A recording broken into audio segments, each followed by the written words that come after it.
আজ নীল অপরাজিতার স্বাস্থ্য উপকারিতা নিয়ে বলবো। এখন প্রকৃতিতে প্রচুর অপরাজিতা ফুল ফুটছে এবং বাজারেও পাওয়া যায়। এই সময় যদি আমরা সংরক্ষণ করে রাখি পাপড়িগুলো, ফুলগুলো, তাহলে কিন্তু আমরা সারা বছর ধরে ব্লু হার্বাল টি খেতে পারবো। Butterfly P, bluebell vine, Asian pigeon wing এবং সায়েন্টিফিক নেম ক্লিটোরিয়া টার্নার টি, এটি মূলত দক্ষিণ পূর্ব এশিয়ায় পর্যাপ্ত পরিমাণে পাওয়া যায়। এতে কী কী আছে তা বলার আগে স্বাস্থ্য উপকারিতাগুলো একটু বলে নিই। এটি হজম শক্তি বাড়াতে এবং বিশেষ করে কোষ্ঠকাঠিন্য, যাদের সবসময় কোষ্ঠকাঠিন্য হয়ে থাকে এবং পাইলসের মতন সমস্যা হয়েছে, রক্তচাপ, মানসিক চাপ ও উদ্বেগ কমাতে, এমনকি ম্যানিয়া সিজোফ্রেনিয়া কমাতেও সাহায্য করে। কফ ও পিত্তের সমস্যা দূর করতে, ত্বকের জন্য অত্যন্ত উপকারী ডায়াবেটিস আরোগ্য করতে। এর হোমোস্ট্যাটিক কার্যকারিতা মানে রক্তপাত বন্ধকারী, বিশেষ করে পাইলসের রক্ত বন্ধকারী একটা উপকারিতা রয়েছে এর মধ্যে। এখন জেনে নিই এটি কী কী কারণে এত উপকারী।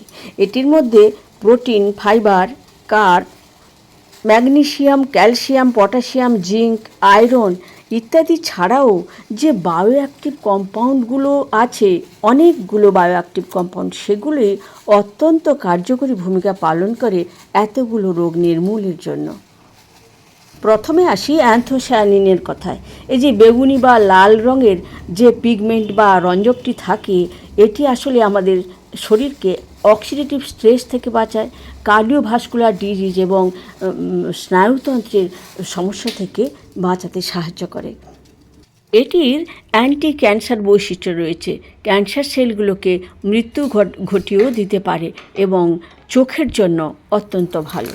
এর মধ্যে থাকা নানা রকম যে ফ্ল্যাভোনয়েডস, সেগুলো অ্যান্টিঅক্সিডেন্ট হিসেবে কাজ করে এবং অ্যান্টি ইনফ্লেমেটরি বৈশিষ্ট্যযুক্ত।